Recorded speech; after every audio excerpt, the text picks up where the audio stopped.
నమస్తే కళ్యాణ్ నమస్తే చక్రవర్తి జయ గారు. నమస్తే మేడం. మీరు ఏ విధంగా వీళ్ళు మనల్ని కాంటాక్ట్ చేయొచ్చు మేడం? ఒక వాట్సాప్ నెంబర్ ఇస్తున్నామండి, మన ఎపిసోడ్ లో కింద స్క్రోల్ అవుతూ ఉంటుంది. ఓకే, ఆ నెంబర్ కి కాల్ చేయొద్దండి దయచేసి. కాల్ రాదు. కాల్ కాకుండా జస్ట్ మీ ఆడియోని పెట్టండి చాలు. Okay, మీరు okay. ఎలాంటి ప్రాబ్లమ్ ని ఫేస్ చేస్తున్నారు అనే దానికి సంబంధించి ఒక 4-5 లైన్లో ఒక ఆడియోని గనక పంపించగలిగితే జీకే గారు అండ్ టీం మొత్తం స్ట్రీమ్ చేసుకోవటానికి, దాన్ని విని నెక్స్ట్ ప్రయారిటీ ప్రకారం ఇప్పుడైతే ఎలా చేస్తున్నామో అట్లానే యాజ్ ఇట్ ఈస్ గా ప్రయారిటీ ఇప్పుడు ఏది ప్రకారం మేడం? తీసుకుంటాం. ఇప్పుడు ఇలాగ వాయిస్ మెసేజ్ లా చేయొచ్చా? Yes, yes. పెట్టి ఇలా రికార్డ్ వాట్సాప్ లో వాయిస్ మెసేజ్ పెట్టేస్తే చాలు. మనం ఆ కొత్త ఎపిసోడ్స్ స్టార్ట్ చేద్దామండి. అవి కూడా ప్రేక్షకులు ఆదరిస్తారని నేను అనుకుంటున్నాను. ఖచ్చితంగా కళ్యాణ్ గారి సలహాలు సూచనలు పాటిస్తారని కోరుకుంటున్నాను. మరి ఈ రోజు ఎపిసోడ్ స్టార్ట్ చేద్దామండి. తప్పకుండా మేడం. ఎస్, భారతి అని మెయిల్ చేశారండి ఆవిడ. ఫోన్ చేసేస్తానండి, చేయండి ఒకసారి మేడం. మాట్లాడదాము. తప్పకుండా.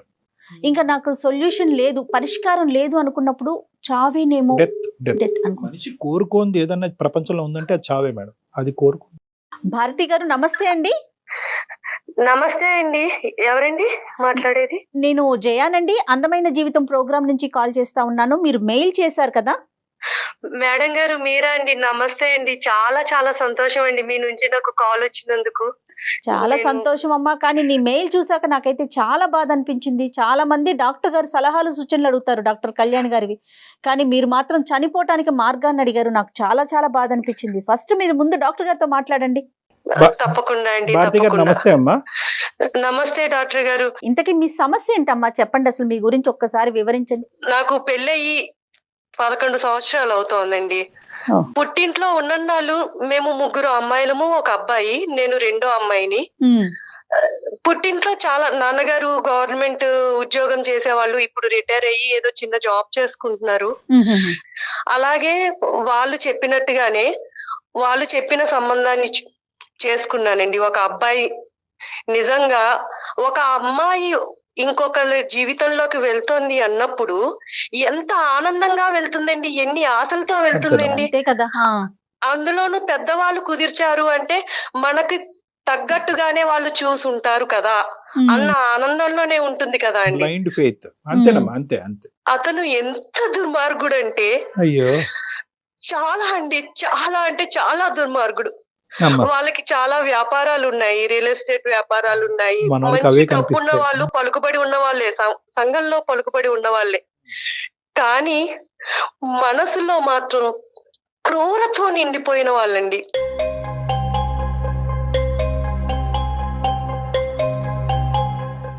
మొదటి రాత్రి నుండే అతని అరాచకాన్ని నా మీద చూపిస్తూ ఉన్నాడండి.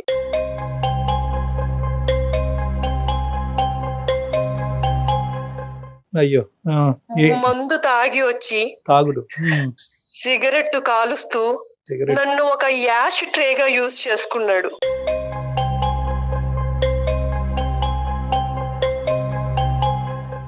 ఆయన ఎలా భావించేవారంటే ఉమ్, ఈ మొహాన్ని నేను చేసుకోవడం ఏంటి, ఉమ్, ఉమ్, దీన్ని భరించాల్సిన కర్మ నాకేంటి, ఉమ్. దీంతో నాకు సంబంధం లేదు అన్నట్టుగా ప్రవర్తించేవారండి. అదేలేండి. ఆయనకి ఉన్న చెడు అలవాట్లు ఒకటి కాదండి, ఒకటి కాదు. ఏ అలవాట్లయితే ఉండకూడదో అన్నీ అన్ని ఉన్నాయి. రకాల అలవాట్లు ఉన్నాయి, అన్ని అలవాట్లు ఉన్నాయి. అంటే భారతి గారు ఫైనాన్షియల్ గా వాళ్ళకన్నా మీరు ఏమన్నా తక్కువ అండి? అట్లాంటి భావన ఉండేది అతనికి? ఫైనాన్షియల్ గా వాళ్ళకన్నా తక్కువే, కానీ మా పేరెంట్స్ మంచిగానే చక్కగా అన్ని వాళ్ళు అడిగినట్టుగానే చేశారు, పంపించారండి. ఎంతమ్మా ఇప్పుడు ఈ స్థాయిలో తాగేవాడి గురించి కనుక్కోవటం ఎంత చెప్పండి. ఆ రోడ్లు, ఆ వీధిలో రోడ్లు ఊడ్చే వాళ్ళని అడిగినా కూడా చెప్తారు, ఏమ్మా ఎలాంటి వాడు ఇలాంటి వాడు అంటే, బాబు వాడు తాగి ఎక్కడెక్కడ పడిపోతా ఉంటాడని చెప్తారు. అసలు అసలు ఏమైనా వాకప్ వాకప్ జరిగిందా? చేశారా? అసలు అలాంటి వాకబుల్ చేయలేదండి. చెప్పారు వాళ్ళకి వ్యాపారాలు ఉన్నాయి, డబ్బున్న వాళ్ళు, డబ్బులు, వాళ్ళకి వ్యాపారం. సంఘంలో పలుకుబడి ఉంది, మీ అమ్మాయిని ఆ ఇంట్లోకి ఇస్తే సుఖపడుతుంది, అలా చెప్పి వాళ్ళు నన్ను పంపించారండి. నాకు కూడా అలాగే చెప్పారు. అమ్మ నువ్వు పుట్టింట్లో కన్నా అత్తారింట్లో చాలా సుఖపడతావు, నువ్వు చాలా అదృష్టవంతురాలివి. మరి నీ మీద జరిగిన అబ్యూజ్ ఏంటమ్మా? అంటే నీ మీద ఎటువంటిది జరిగింది? అంటే కేవలం తాగి పడుకునేవాడు, సిగరెట్లు తాగి పడేసేవాడా, లేదంటే నీ మీద ఏమన్నా? ఏం చెప్పాలండి, ఏం చెప్పేవాళ్ళు, కొట్టేవాళ్ళండి. ఆయన చేతికి ఏదొస్తే అది మీదకి విసిరేసేవాళ్ళు.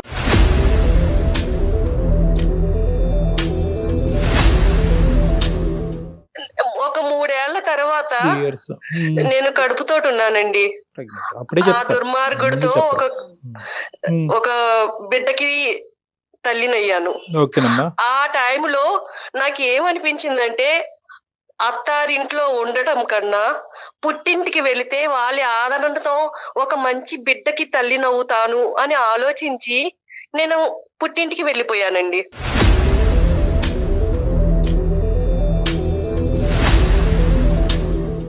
కనీసం బిడ్డ పుడితే అన్నా వాళ్ళలో మారతాడు. మార్పు వస్తుంది, ఆ బిడ్డని చూసుకున్నా ఆ తండ్రి మారుతాడు అన్న ఇదిలో వెళ్ళానండి.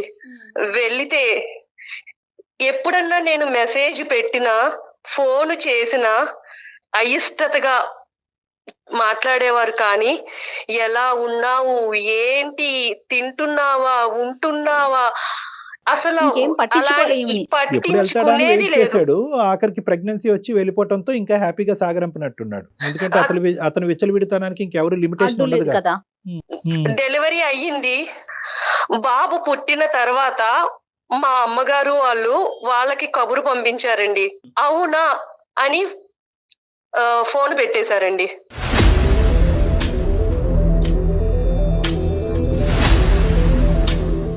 సరే, ఫైనల్ గా ఎప్పుడు చెప్పావమ్మా? మీ పుట్టింటోళ్ళకి ఎప్పుడు చెప్పావు? వాళ్ళ రియాక్షన్ ఏంటి? అది ఇంపార్టెంట్ మాకు. పుట్టింటి వాళ్ళకి ఎప్పుడు చెప్పానంటే, ఎప్పుడైతే వాళ్ళు బిడ్డని కూడా చూడటానికి రాలేదో అప్పుడు చెప్పారు. అప్పుడు చెప్పానండి. అప్పుడు చెప్పాక ఇప్పుడు అసలైన బాధ నాది మొదలైంది. ఇప్పుడు పుట్టింటి వాళ్ళకి నేను చులకనైపోయాను.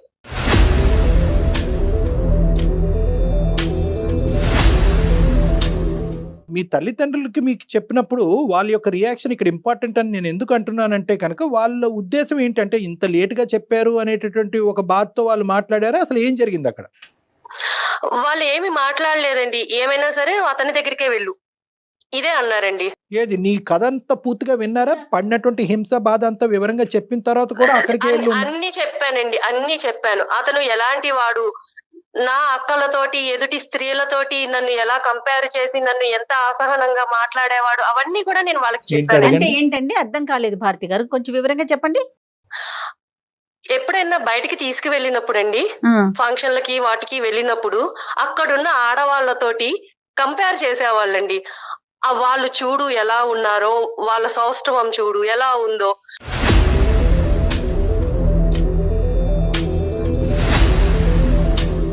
పక్కన భార్యను పెట్టుకుని ఎదుటి స్త్రీలో అందాన్ని వెతుక్కుంటున్నారు కదా. ఏంటి నాలాంటి ఆడదాని పరిస్థితి ఏంటి, ఇలాగే ఉంటారా ప్రతి మగవాళ్ళు అన్న బాధ కూడా ఆలోచన నాకు ఉండేది. వచ్చేసింది తనకి. సరే, ఇక్కడ ఈ మీ ఆయన గురించి ఇంకా పూర్తిగా చాలా వివరంగా కూలంకుషంగా చెప్పావమ్మా. అసలు మీ తల్లిదండ్రుల యొక్క రియాక్షన్ ఏంటి? వాళ్ళు ఏమన్నారు? చెప్తే వాళ్ళ రియాక్షన్ ఏంటంటే, మా నాన్నగారు అసలు ఏమీ మాట్లాడరండి, ఏమీ మాట్లాడరు. మా అమ్మగారు ఏం చెప్తే అది, మా అమ్మగారు ఎలా చెప్తే అలా. కూర్చోమంటే కూర్చుంటారు, నుంచోమంటే నుంచుంటారు. అంతా మా అమ్మగారి చేతుల్లోనే ఉందండి. మా అమ్మ, మా అక్క, మా పెద్ద అక్క, వాళ్ళకి ఇంకా చాలా చులకనగా ఉండి, నువ్వు వెళ్ళు, ఏదైనా సరే నువ్వు అక్కడే ఉండాలి, అతని దగ్గరే ఉండాలి, మేం చేసుకోవట్లేదు ఆ సంసారాలు, మేము లేము ఆ మొగుళ్ళతోటి అని చెప్పేసి అన్నారండి.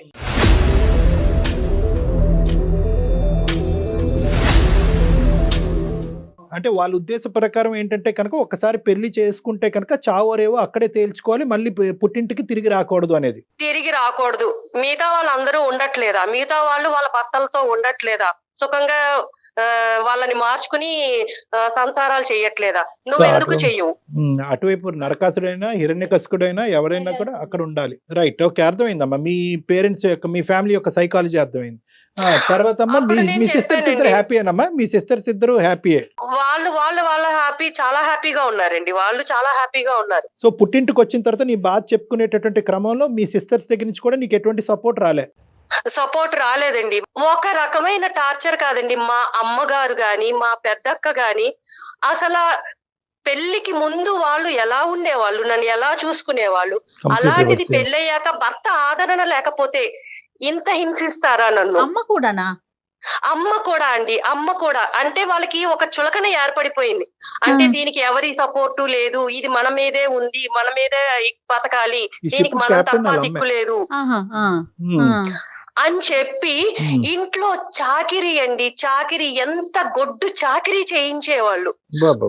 వంట పని, ఇంటి పని, ఇంకా ఇదని అదని లేదండి, మొత్తం అంతా వాళ్ళకి అలుసైపోయాను నేను. అంటే దీనికి మొగుడు అండ లేదు, వీళ్ళకి మనమే దిక్కు. ఇది అదేలే, ఏం చెప్పినా వినాల్సిందే, మనం ఏం చెప్తే అది చేయాల్సిందే పెన్నం మించి అన్నట్టుగా పోయిన ఉండేవాళ్ళు. ఇప్పుడు మీరు పాప బాబు అన్నారండి? బాబండి, ఓకే. అది వాడేం చదువు- అదృష్టమో దురదృష్టమో నిజంగా అండి, ఆ, ఆ బాబు పుట్టాడు అని ఆనందపడడానికి కూడా లేదండి. వాడు అయ్యో. చాలా హైపర్ అండి, హెల్త్ ఇష్యూస్ చాలా అంటే చాలా ఉన్నాయి. ఫిజికల్ హెల్త్ అమ్మా, mental health? Physical and mental health బాగుండక ఫిజికల్ గా అసలు చాలా అండి, చాలా హైపర్ యాక్టివ్ అండి. ఎంత ఓహో. అల్లరి చేస్తాడంటే అసలు స్కూల్లో కూడా ప్రతి 3 నెలలకి పేరెంట్స్ నుంచి కంప్లైంట్లు అండి. మా అబ్బాయిని కొట్టాడండి, ఇదిగోండి మేము ఇలా సఫర్ అవుతున్నాము. వాళ్ళు ప్రిన్సిపల్ కి కంప్లైంట్ చేయడం. అప్పుడు ప్రిన్సిపల్ ఏమో, అమ్మా ఇలాంటి పిల్లలు మా స్కూల్లో కాదమ్మా, మీరు వేరే స్కూల్లో జాయిన్ చేసుకోండి, అది మాకు టీసీ ఇచ్చేయడం. ADHD. చాలా చెప్పండి. చాలా ఎవ్వరు ఒక అరగంట కూడా ఆ బాబుని చూస్తే, బాబోయ్ ఈ ఇతన్ని పెంచుతున్న తల్లి ఎవరు, ఏమిటి ఇంత అల్లరి చేస్తున్నాడు, ఇలా ఉన్నాడేంటి ఈ పిల్లాడని చెప్పి మా అక్క కూడానండి, అసలు ఇలాంటి వాడికి జన్మనిచ్చావా నువ్వు, వీడు పురిట్లో చనిపోయినా బాగుండేది.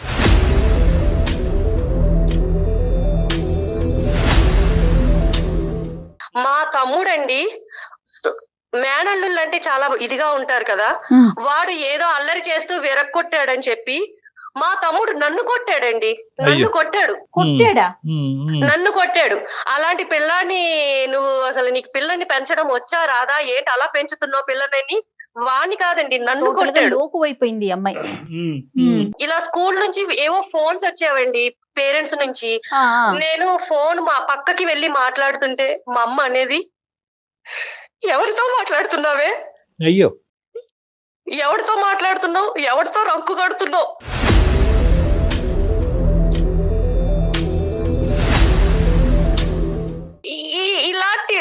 అలాంటి మాటలు మాట్లాడినప్పుడు ఒక ఆడదానిగా నేను ఎంత ఇదవుతానండి. మా అక్క మల్లెపూలు కొనుక్కునేదండి, ఒకసారి ఆ మల్లెపూలు నా చేతిలోకి తీసుకుంటే, నీలాంటి దానికి ఎందుకే మల్లెపూలు అనండి. అంటే నేను ఎందుకు పనికిరాని దాన్ని, అంటే వాళ్ళకి ఎందుకు అంత లోకం అయిపోయాను, ఎందుకు అంత చులకనగా మాట్లాడాలి నన్ను.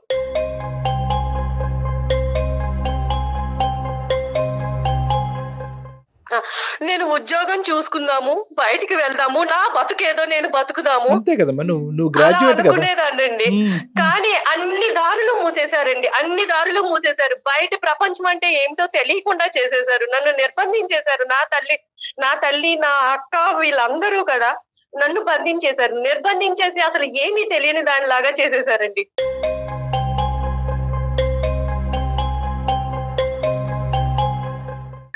లేదండి, ఇవన్నీ నేను భరించలేనండి, నాకు చావు ఒక్కటే పరిష్కారం అయ్యో, అండి. అట్లా ఏం కాదమ్మా, అట్లా ఏం కాదు. నాకు నిజంగా చావు ఒక్కటే పరిష్కారం అండి, ఇటు పుట్టింటిని తట్టుకోలేను. కాదమ్మా భారతి, నువ్వు 1కి 10 సార్లు చావు చావు అంటున్నావు.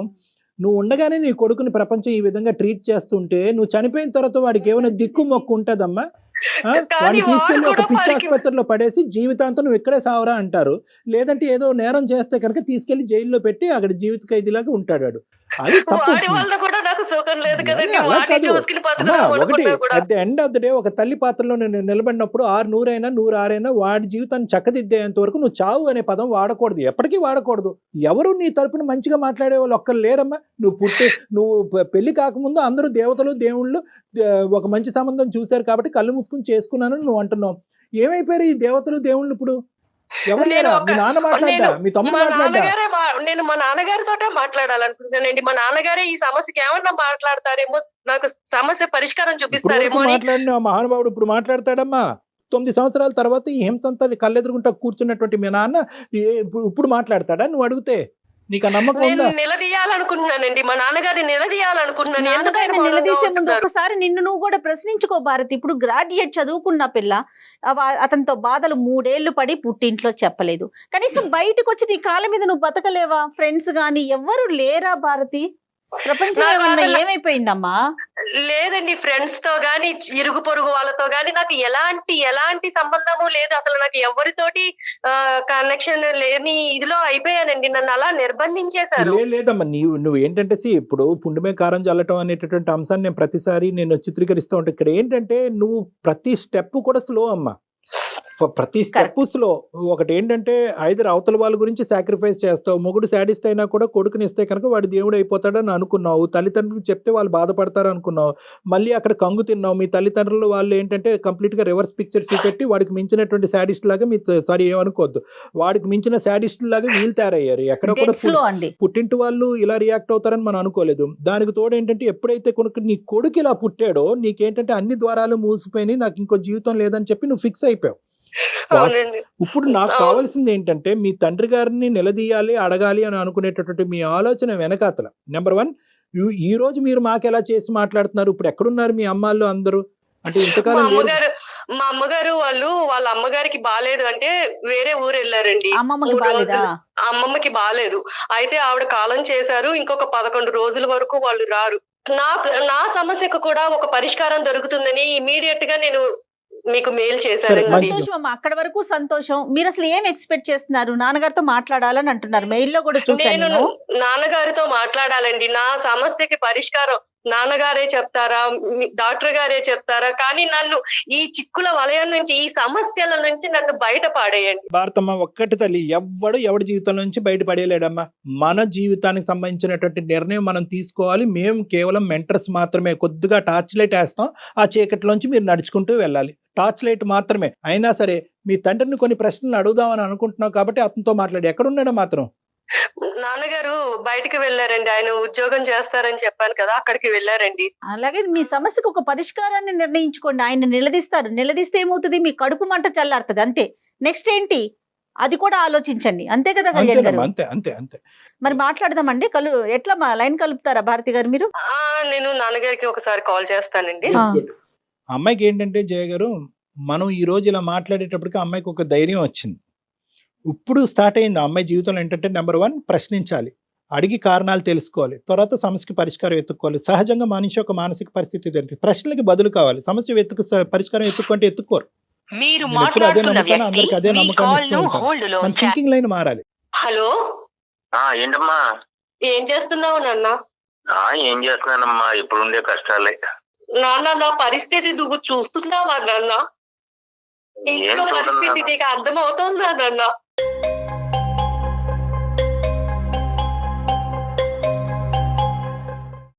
ఏం చూడన్నా, అమ్మ ఏమో అట్లా చేస్తుంటే ఇంకా నేను నా మాత్రం నా వరకు ఏమి చేయటానికి ఏమో అవకాశం రావట్లే. నువ్వు ఇంటికి పెద్ద నాన్న, నీ కూతురు జీవితం అలా అయిపోతుంటే నువ్వు ఎలా చూస్తున్నావు నాన్న? అమ్మకి ఎందుకు చెప్పలేకపోతున్నావు?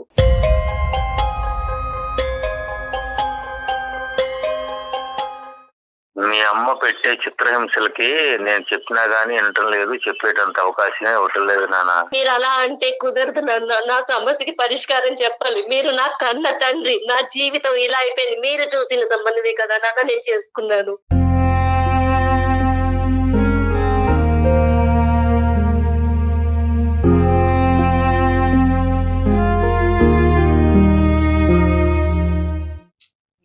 మీరు చెప్పినట్టే కదా నాన్న విన్నాను. మీ కళ్ళ ముందు జీవితం ఇలా అయిపోతుంటే మీరు ఎలా చూస్తున్నారు నాన్న?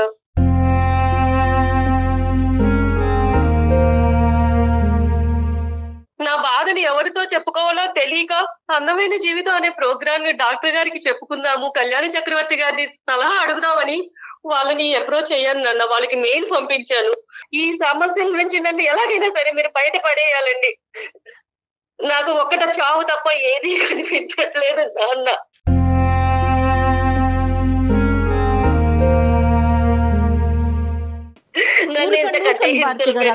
భారతి గారు, అమ్మా భారతి, శ్రీనివాసరావు గారు నమస్తే అండి. నేను డాక్టర్ కళ్యాణ్ చక్రవర్తి అండి, అందమైన జీవితం అనే కార్యక్రమం నుంచి మాట్లాడుతున్నాను, సుమన్ టీవీ తరఫున. నాతో పాటు జయ మేడం కూడా ఉన్నారు. నమస్తే అండి శ్రీనివాస్ గారు. ఎక్కడున్నారు శ్రీనివాస్ గారు? మీరు ఏం చేస్తున్నారు? మీ అమ్మాయి పరిస్థితిని అర్థం చేసుకున్నారా? ఏం చేయబోతున్నారు? ఏం చేశారు? వాళ్ళు చిన్నప్పుడు నానా ఇబ్బందులు పడి పెంచానండి. కష్టాల్లో చాలా ఇబ్బందులు పడి కష్టాలు పడి నా భార్య సరిగా అర్థం చేసుకోకుండా నన్నే ఇబ్బంది పెట్టేసి అవును చాలా చిత్రహింసలకు గురి చేసిందండి. ఎవరు మిమ్మల్ని? మిమ్మల్ని? ఆ చాలా ఇబ్బంది పెట్టేసింది సార్.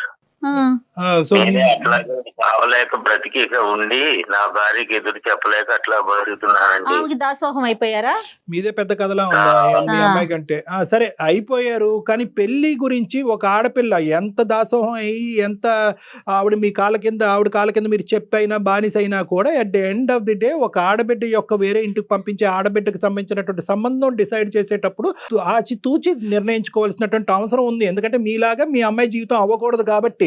మీరు భరించిన బాధ మీకు తెలుసు. అలాంటిది మీ పిల్ల విషయంలో మీరు ఎందుకు చేశారు? ముందుగా మీరు అన్ని కనుక్కుని ఎలాంటి వాడు ఏంటి అవన్నీ కనుక్కోద్దా? డబ్బు ఉంటే సరిపోతుందా నాన్న? ఇంకా పిల్ల సుఖపడుతుందా లేదా అని మీరు చూసుకోవక్కర్లేదా? నేను అన్ని ఎంక్వైరీ చేశాను నాన్న మంచి సంబంధం అని. కానీ ఇవాళ అతను ఆ విధంగా బతుకుతున్నాడు. చెప్పినా మార్పు రావటంలో అతనిలో ఇంకా చెడ్డ మార్గంలోనే నడుస్తున్నాడే గానీ మంచి మార్గంలోకి ఏమీ రావటం సరే లేదు. అతని చెడ్డతనం తీసి పక్కన పెట్టేసేయండి. ఆ చెడ్డతనం భరించలేక ఈ అమ్మాయి ఆశ్రయం గురించి పుట్టింటికి వచ్చినటువంటి ఆడపిల్లని మీ భార్య చేసేటటువంటి హింస ఏంటి అని మేము మిమ్మల్ని ప్రశ్నిస్తున్నాం. ఆవిడ తత్వం ఏంటి అసలు? ఆవిడ కన్న తల్లేనా పెంచుడు తల్లి అండి? కన్న తల్లే నాన్న. అయినా కానీ ఆమెమో ఆమె పద్ధతి వేరు. నన్నే చిత్రహింసలు పెడుతుంది.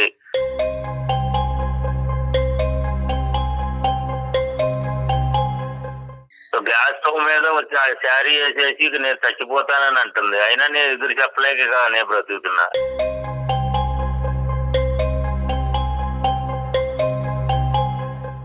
ఆమెకు ఎదిరించి నేను మాట్లాడాలంటే కూడా నా వల్ల ఏమీ కావడం లేదు. అప్పుడే కాంది ఇంక అంటే ఇప్పుడే నేను కూడా మోతుందిలేండి. ఇప్పుడు ఇలాగే ఉండాలా నాన్న? మీలాగానే ఉండాలా? మరి ఇప్పుడు ఈ పిల్ల పరిస్థితి ఏంటండి? మీలాగానే చావో బతుకో సైలెంట్ అయిపోయి అక్కడే బతకాలా? వెళ్ళిపోమంటారా? ఏంటి నాన్న? నా బతుకు నన్ను ఎలా బతకాలో మీరు చెప్పండి. కాదండి, ఇప్పుడు ఒకటి శ్రీనివాస్ గారు, మీ ఆవిడ ఏమో వచ్చి గ్యాస్ స్టవ్ మీద చీర పెట్టుకుని ముట్టించుకుంటది అనేటటువంటి భయంతో మీరు వెనకడిగేస్తున్నారు. ఇప్పుడు అదే మాట మీ కూతురు అంటుంది, నేను బ్రతకాలా చచ్చిపోవాలా? ఒక పక్క నుంచి వాడు ఒక హైపర్ యాక్టివ్ కిడ్ పట్టుకుని వాడిని భరించలేక అన్ని అవమానాలు భరించలేక నేను చచ్చిపోవాలని అని అనుకుంటే మాకు ఫోన్ చేసింది ఈ రోజు మీ అమ్మాయి. మీ కూతురికి ఏం సమాధానం చెప్తామో చెప్పండి ఒకసారి. వాడిని కేకలేసి మంచిగా బతికేది వర్తమానం చెప్పాలని ఇంట్లోనే, వాళ్ళ ఇంట్లోనే. ఇంకా అంతకంటే చెప్పేది ఏముంది ఇంకా? అయ్యో రామా.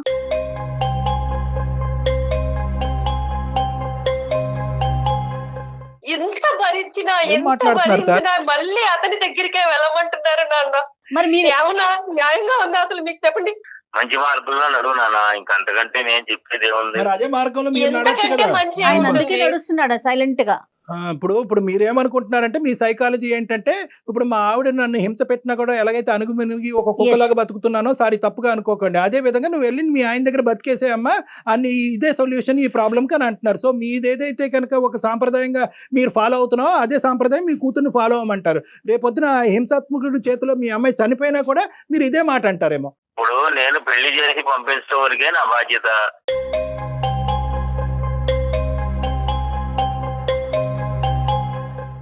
వాళ్ళు అంటే బాధపడండి. చేతులు దులిపేసుకున్నారా నాన్న? దులిపేసుకున్నాను, పెళ్లి అయిపోయిన తర్వాత ఇంకేంటి? చేతులు దులిపేసుకున్నారా మీరు అసలు?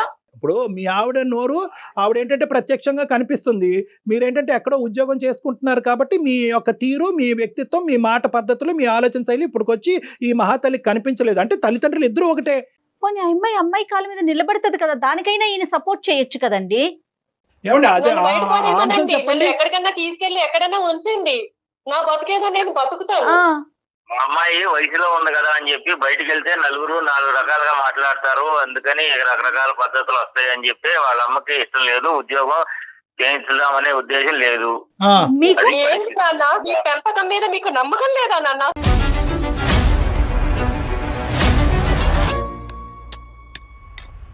ఇప్పుడు చచ్చిపోవాలి మీ అమ్మాయి నిజంగా. ఇప్పుడు ఇప్పుడు ఇప్పుడు ఏదైతే కనుక కన్న తల్లిదండ్రులు మీరు ఈ విధంగా మీ కన్న కూతురు గురించి మాట్లాడుతున్నారో ఇప్పుడు నిజంగా మీ అమ్మాయి చచ్చిపోవాలన్నమాట.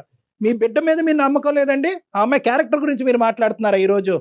వాళ్ళు చక్కగానే ఇంట్లో బతుకుతానంటున్నారు కదా, ఇంట్లో ఉండి ఏమైంది? బయటికి వెళ్ళి 4 మాటలు అనిపించుకునే దానికంటే ఇంట్లో చక్కగా ఇంట్లో అంత ఉన్నానా గొప్పగా నాన్న? ఉందండి మీ ఇంట్లో? మీరు చూస్తున్నారు కదా, దాన్ని చక్కగా ఉండడం అంటారా? చెప్పండి. వాళ్ళ ఫ్యామిలీ మెంబర్స్ తో మాట్లాడారా? వాళ్ళ పెద్దవాళ్ళతో ఏమన్నా మాట్లాడారండి శ్రీనివాస్ గారు? మాట్లాడాము సార్, మాట్లాడాము, అన్ని అయినాయి ఏమన్నారండి? ఏం చెప్పాడు అతను? వాడేమో వాడి పద్ధతుల్లో వాడు నడుస్తాడు, అల్లుడు గాడు. మా అమ్మాయినేమో చిత్రహింసలు పెడతారు, మా ఆవిడేమో నన్ను పెట్టిన దానికంటే ఎక్కువగా మా అమ్మాయిని కూడా పెడుతున్నారు అక్కడ. అన్ని తెలుసు మీకు. అంతేగాని కనీసం వాళ్ళు ఒక కర్మ. ఫ్యామిలీ పద్ధతిగా కావాలని పెళ్లి చేసుకున్నాము, ఇంట్లో ఉంచుకుని మీ ఇంట్లో ఏమి ఇచ్చింది లేండి, ఆ మాట ఏమండి? అనకూడదు కానీ ఏమండి వేరే ఫ్యామిలీ గురించి ఎందుకు మాట్లాడటం మనది అండి? చూసుకుందాం ముందు. అత్తింట్లో నరకాన్ని అనుభవిస్తూ పుట్టింటికి వస్తే కనుక అక్కడ మించిన నరకాన్ని మీ అమ్మ మీ ఆవిడ చూపెట్టింది సొంత కూతురికి. అంటే వాళ్ళ పెంపకం మీదే వాళ్ళకి నమ్మకం లేదు. ఇక్కడ నాకు అదే సరే అర్థమైంది. ఇప్పుడు మా ఇప్పుడు నాన్నగారి ఒకటమ్మా మాటలను అమ్మా బట్టి అదే అర్థమైంది. ఒకటే ఇంకా అమ్మ ఈ స్టోరీని ఇక్కడ క్లోజ్ చేయాలి Bharathi. All doors are close. నా అనేటటువంటి మనుషుల్ని నమ్ముకుని నువ్వు బ్రతకాలి అనుకుంటే కనుక నువ్వు బ్రతకలేవు. నిన్ను నువ్వు నమ్ముకుంటేనే బ్రతకగలవు అనేటటువంటిది ఈ రోజు మీ నాన్న మాట ద్వారా మనకి ఇక్కడ అర్థమైంది. నేనేదో ఇతను పొడి చేస్తాడని చెప్పి ఫోన్ కలపండి అని నేను అన్నాను. నాకు తెలిసి ఇతని క్యారెక్టర్. అమ్మ భారతి చెప్పండి. రైట్. చెప్పండి. ఇప్పుడు నువ్వే నీ కౌన్సిలర్, నువ్వే నీ డాక్టర్, నీ మనోధైర్యమే నీ శక్తి. ఈ రోజు నీకంటూ ఒక బిడ్డ ఉన్నాడు, ఆ బిడ్డ పరిస్థితి కూడా అంత బాలేదని అంటున్నావు. నీ జీవితాన్ని నువ్వు పోషించుకుంటూ వాడిని కూడా కాసుకోవటం అనేది కష్టం. కాబట్టి ఈ దారి చెప్తున్నాను. ప్రధానంగా ఏంటంటే నిన్నెవ్వరు ఏ తలుపులు మూయలేదు, ఎవరు నిన్ను ఆపలేరు. నువ్వు బయటకు వచ్చి నీ కాళ్ళ మీద నువ్వు నిలబడేటటువంటి ప్రయత్నం నువ్వు చేయాలి. అదొకటే ఈ సమస్యకి పరిష్కారం. బయట ప్రపంచం అసలు ఎలా ఉంటుందో మర్చిపోయానండి. మర్చిపోయి 12 ఏళ్ళు అవుతుంది బయట ప్రపంచంతో సంబంధాలు తెగిపోయి. ఇన్ని రోజులు నువ్వు ఏం చేసావంటే కనుక నాకందరూ ఉన్నారు, ఈ అందరూ మారితే కనుక అక్కడ మొగుడు మారుతాడన్నావు, మారలేదు. తల్లి మారుతాడన్నావు, మారలేదు. తమ్ముడు మారుతాడన్నావు, మారలేదు. అక్క చెల్లి మారుతా, మారలేదు. ఈ రోజు మీ నాన్న మారుతాడని చెప్పి మాకు ఫోన్ చేసాం, మీ నాన్న కూడా మారలేదు. నాకు అలవాటు లేదండి, నాకు ఎవరు లేరు అండి అనేటటువంటిది కాదు. మీకు మేము ఉన్నాం. మీరు అంత మాట అన్నారు, మీరు నాకు అంత మోరల్ సపోర్ట్ ఇచ్చినప్పుడు నేను తప్పకుండా ఒక స్టెప్ తీసుకుంటాను. మా అమ్మగారు వాళ్ళు వచ్చే లోపు నేను ఎలాగైనా సరే నేను ఆ ఇంటి నుంచి బయటపడి నా కాళ్ళ మీద నేను నిలబడాలండి. నీ క్వాలిఫికేషన్ బట్టి అమ్మ ఇది అంత ఈజీ ప్రయాణం కాదు. నువ్వు అన్నట్టుగానే ఏంటంటే ఇప్పటి వరకు అక్కడే ఉంటూ అదే కుంపట్లో ఉంటూ ఆ విధంగానే బ్రతికి బయట ప్రపంచాన్ని అంతా నీకు నువ్వుగా కట్ చేసేసుకున్నావు. చూడు, ఇప్పుడు బయట ప్రపంచంలోకి వచ్చి నీ కాళ్ళ మీద నిలబడటం అనేటటువంటిది అంత ఈజీ అయితే కాదు అని చెప్పి నువ్వు నరకం అనుభవించే అంత కష్టం కూడా కాదు. యాజ్ ఏ సైకాట్రిస్ట్ నేను ఏమంటున్నానంటే నీ కొడుక్కి మంచి రీహాబిలిటేషన్ సెంటర్లో పెట్టిద్దాం, ఫ్రీగా పెట్టిద్దాం. ఏదన్నా అట్లీస్ట్ నువ్వు ఏంటంటే నీ కాళ్ళ మీద నువ్వు నిలబడేంత వరకు ఆ రీహాబిలిటేషన్ సెంటర్కి ఏదైనా నువ్వు పే చేసేంత వరకు నీకు ఫ్రీగా మేము సపోర్ట్ ఇవ్వడానికి ట్రై చేస్తాం. ఓకే, ఆ అబ్బాయికి ప్రధానంగా ఏంటంటే మీ అందరూ గొడవల వల్ల ఏంటంటే వాడు నెగ్లెక్ట్ అయిపోతున్నాడు. 12-13 సంవత్సరాల తర్వాత ఇటువంటి పిల్లలు మారేదానికి అవకాశం ఉండదు. వాళ్ళు ఇంకా హింసాత్మకమైనటువంటి దారిలోకి వెళ్ళిపోతారు. కాబట్టి ఈరోజు నీ సమస్య ఒక ఎత్తు అయితే కనుక వాడిని బాగు చేయడం అనేది కూడా ఇంకో ఎత్తు. సో వాడికి ఇంకా 9 years అంటున్నావు కాబట్టి నెక్స్ట్ 3 years మనం వాడి యొక్క జీవితం ఒక గాడిలో పెట్టడానికి మనం అందరం యుద్ధం చేయాలి. ఆ సపోర్ట్ లో మేము కూడా ఉంటాం. జయ గారు కూడా ఉంటారు, సుమన్ టీవీ వాళ్ళు ఉంటారు. తప్పకుండా ఉంటుందండి, అందులో అసలు ఎటువంటి సందేహం లేదు. చాలా సంతోషం అండి, చాలా మనోధైర్యాన్ని ఇచ్చారు నాకు. ఇది అయిపోయిన తర్వాత నేను మీతో ఒకసారి పర్సనల్ గా మాట్లాడతాను భారతి గారు. ఏం చేద్దాం, ఎలా చేద్దాం, మీ క్వాలిఫికేషన్ కి తగినట్టుగా ఎలాంటి పని దొరుకుతుంది, ఇవన్నీ మనం ఆలోచిద్దాము. మీరు అన్నట్లుగా అమ్మ వాళ్ళు వచ్చేలోపు ఒక నిర్ణయం తీసుకోండి, అవసరమైతే ఒక కంప్లైంట్ పెట్టేసేయండి. అంతేనా కళ్యాణ్ గారు? అంతే. ఎస్, ఓకేనమ్మా. ఓకేనండి, ధైర్యంగా ఉండండి. Super super. ధన్యవాదాలండి డాక్టర్ గారు, చాలా సంతోషం అండి మీతో మాట్లాడాక నాకు చాలా హ్యాపీగా ఉందండి. ఓకే భారతి అమ్మ, ఆల్ ది బెస్ట్ అమ్మా. Will be in touch with you. ఓకేనండి, థ్యాంక్ యూ అండి. Right sir. ఎలా మొదలైంది, ఎలా ఎండ్ అయింది చూడండి కళ్యాణ్ గారు. అమ్మాయికి ఏంటంటే అది నేను ఇందాక అన్నాను కదా స్టార్టింగ్ లో, కొన్ని ప్రశ్నలకు ఆ అమ్మాయికి బదులు దొరికేంత వరకు ఈ అమ్మాయి నెక్స్ట్ అడుగు వేయదు అని చెప్పి నేను స్టార్టింగ్ లో చెప్పాను. ఇప్పుడు ఆ సమాధానానికి తనకు దొరికింది. అంటే మా నాన్న మారుతాడేమో, మా నాన్న ద్వారా నేను ఇంట్లోంచి బయట పడచ్చేమో అనేటటువంటి ఆలోచనని ఇప్పుడు ఆ అమ్మాయికి ఏమర్థమైందంటే కనుక మా నాన్నగారు తలుపు వేసుకుని అతని స్వార్థం చూసుకుంటున్నాడు తెలిసింది. కాబట్టి ఇప్పుడు నెక్స్ట్ అడుగు వేయడానికి ఆ అమ్మాయి రెడీ అయింది. రైట్ అండి. ఎపిసోడ్ అయిపోయినాక నేను ఒకసారి పర్సనల్ గా తనతో మాట్లాడతాను, మీకు అప్డేట్ చేస్తాను. తప్పకుండా జయ గారు. Right, thank you so much అండి.